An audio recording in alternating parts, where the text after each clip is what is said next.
Hôm nay mình sẽ đánh tuổi lên quá nha.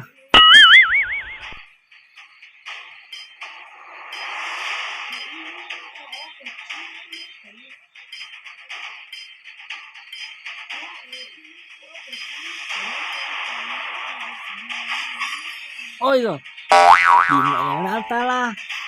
Cái này thì ôi giời ơi, đấu cùng tuổi lên cua kìa. Oh no. Ồ, non tổng đầu tuổi lên cua cơ. Ồ, tuổi lên cua mày. Cờ mười dinh một xứ thế này rồi. Chào mừng đến Bình Nguyên Vô Tận.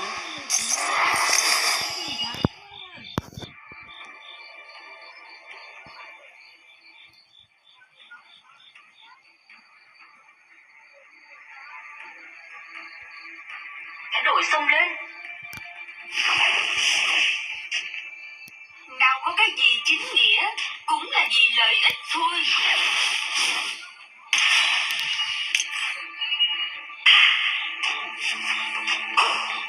Đồng ca, hãy chiêu đại chúng cho tốt. So sánh với chính nghĩa đối trá. Tuổi lên cua này sao tay trâu thế nhỉ?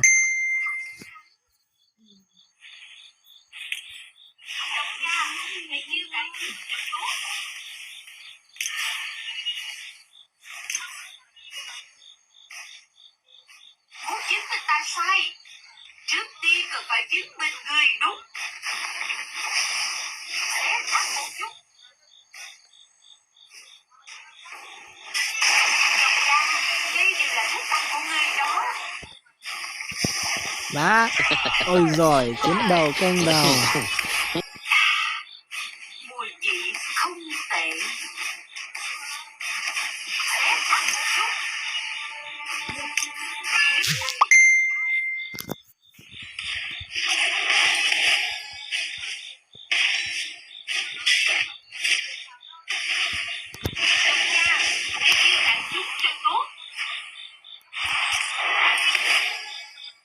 Kẻ ngu muội mới tin vào tín ngưỡng hư vô. Đây đều là thức ăn của người đó. Gần chết rồi. Mẹ.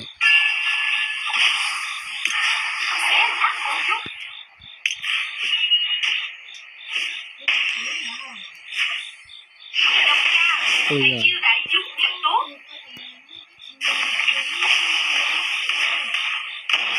Là quả lên cua kìa. Một người mà tuổi lên cua nữa. Nào có cái gì chính nghĩa, cũng là vì lợi ích thôi. Nó tuổi lên cua tôi cả nãy dân á. Đào dân ha. Tuổi lên cua thùng ôi ơi. Tuổi lên cua này. Đúng là yếu ớt nè. Sẽ chạy sáu lọ.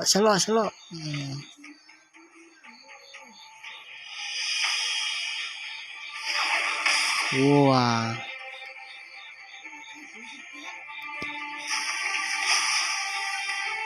So sánh với chính nghĩa dối trá, ta càng thích sự tà ác thẳng thắn. Tuổi lên cua chỉ tôi phải xin đầu ha. Này tuổi lên cua tẩy chầu nữa.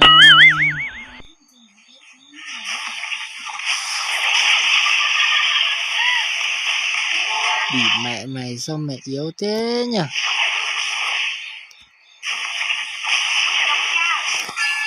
Oh no. What the fuck? Chú to bám phát chết ngay.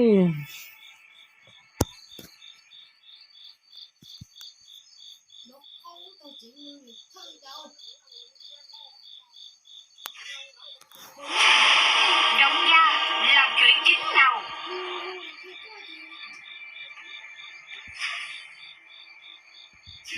Sẽ thắng một chút. Đồng gia, đây là thức ăn của người đó. Bị mẹ cho mày chết rồi rồi. Mày béo giỏi tí nào.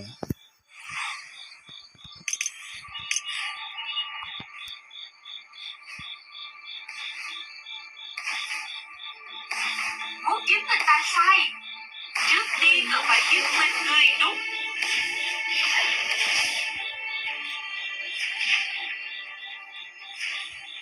Ôi tiểu linh cô.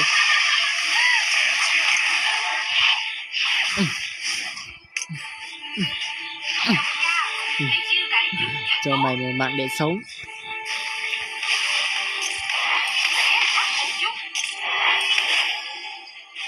Quả linh cô à, tôi thật chối nhưng mà xin đầu lại. Chẳng nên nhau phải có gì cả có tôi lại nha. Vì này, ô, tổ linh cô giờ cây chỉ chơi cái đi. Cái đầu chỉ người có đá lịch cũ nó đéo. À.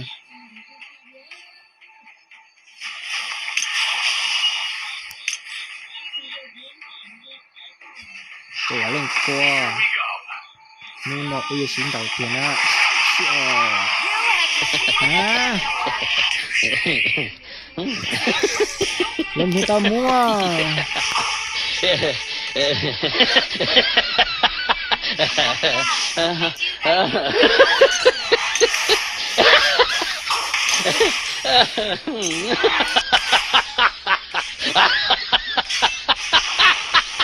Ini dulu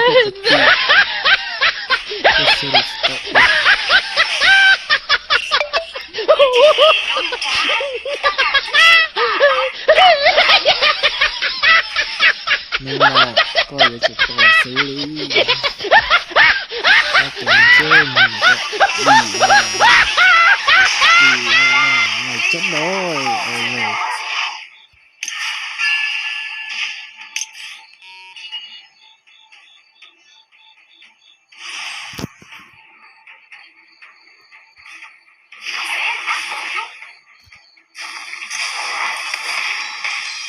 nhớ chi tao nhớ một ha chào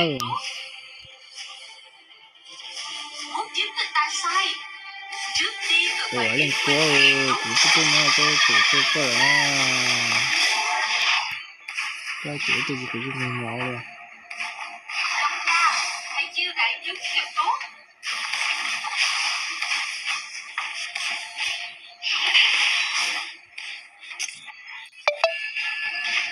Còn về cái gì nữa? còn nhí này nữa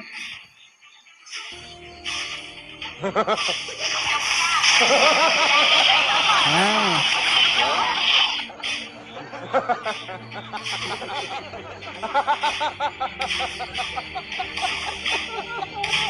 Đấy, tôi chỉ tôi này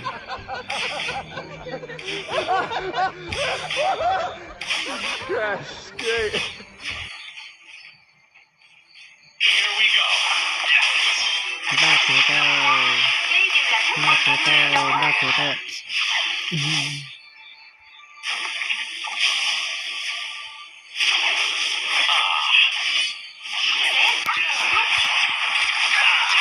Thề luôn, nhiều khi mình đéo thể hiểu được, nhiều khi mình đéo thể hiểu được.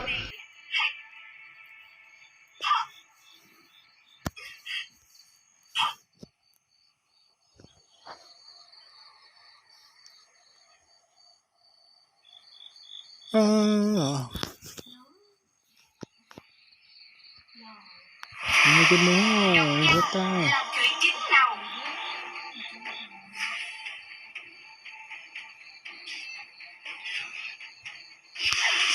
tàn điên nhé anh của lên cô ơi You have defeated an enemy. Đứng lại để chết nào. sao là xin đầu đây mà Tham cầu sức mạnh lấy không cho thể ta khống chế, sẽ bị khiến bản lại thân bị phản vệ. chết trụ luôn đi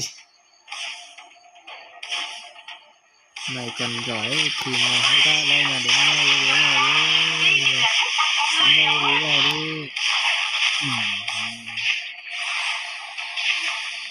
thắng rồi